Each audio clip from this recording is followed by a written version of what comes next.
देखिए, प्रार्थना करने के बहुत सारे एक लेबल होता है और बहुत सारे विषय होते हैं जिस पे आपको प्रार्थना करनी जरूरी है। यदि आप व्यक्तिगत जीवन के लिए केवल प्रार्थना करते हैं, प्रभु मुझे गाड़ी दे, प्रभु मुझे बंगला दे, प्रभु मुझे एक अच्छी नौकरी दे, प्रभु मुझे एक अच्छा मकान दे, प्रभु मुझे ये चीजें दे, प्रभु मुझे वो चीजें दे, क्या आप स्वार्थी नहीं हो गए हैं? क्या आप अपने प्रार्थना के जीवन को भी आप जैसे आप दुनिया में रहते हुए चीजों को प्राप्त करने की कोशिश करते थे, वैसे आप केवल आत्मिक उपाय को अपने जीवन के लिए आप इस्तेमाल कर रहे हैं? क्या आपने कभी दूसरों के लिए प्रार्थना करके देखा है? क्या आपने कभी किसी की प्रार्थना रिक्वेस्ट को सुनते ही आपने प्रार्थना किया है? क्या आपने कभी किसी चर्च को सताव में जा करके, सताव में जाते हुए देख करके आपने उसके लिए प्रार्थना किया है? क्या किसी बीमारी में पड़े हुए व्यक्ति को, बिस्तरे पे पड़े हुए व्यक्ति को, हॉस्पिटल में पड़े हुए व्यक्ति को आपने देखकर प्रार्थना किया है? यदि नहीं किया है तो आपने कभी भी मध्यस्थी की प्रार्थना नहीं की है।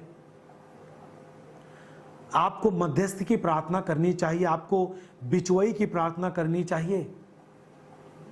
यानी उस बीमार व्यक्ति के बीच में परमेश्वर के और उस बीमार व्यक्ति के बीच में आपको आना चाहिए और उस बीमार व्यक्ति की प्रार्थना को प्रभु के सम्मुख लेके आना चाहिए और प्रार्थना करना चाहिए, प्रभु इस व्यक्ति को चंगा कर जिसने आपके वचन को ग्रहण कर लिया है। प्रभु, जैसे आपने बोला है कि मैं जीवन देने आया, बहुतायत का जीवन, वो बहुतायत का जीवन ये देखने पाए और मृत्यु की सैया से ये बाहर आए, इस पर मृत्यु का अधिकार ना हो। प्रभु, आपके कोड़े खाए जाने से चंगा होता है, आपकी चंगाई इसके ऊपर मांगता हूं प्रभु। जब आप इस तरह प्रार्थना करते हैं, ये होती है मध्यस्थ की प्रार्थना।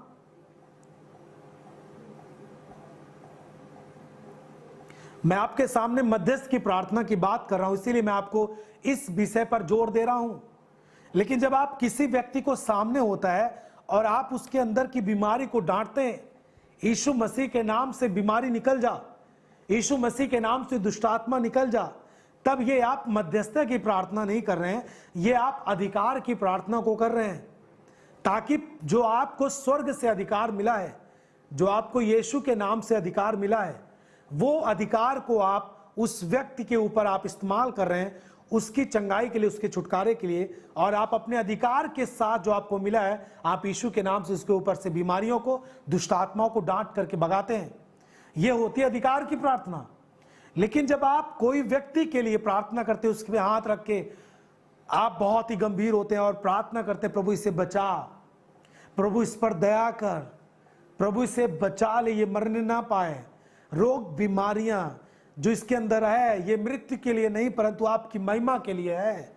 तब आप उसके लिए परमेश्वर से प्रार्थना कर रहे हैं कि प्रभु इस पर दया कर। और ये चीजें होती है किसी व्यक्ति के लिए मध्यस्थी करना, बिचवई करना। क्या आपने कभी से करके देखा है? यदि आप इस तरह करके देखेंगे, यदि आप इस तरह करना शुरू करेंगे, आप अपने जीवन में बड़े काम को देखेंगे यीशु के नाम में।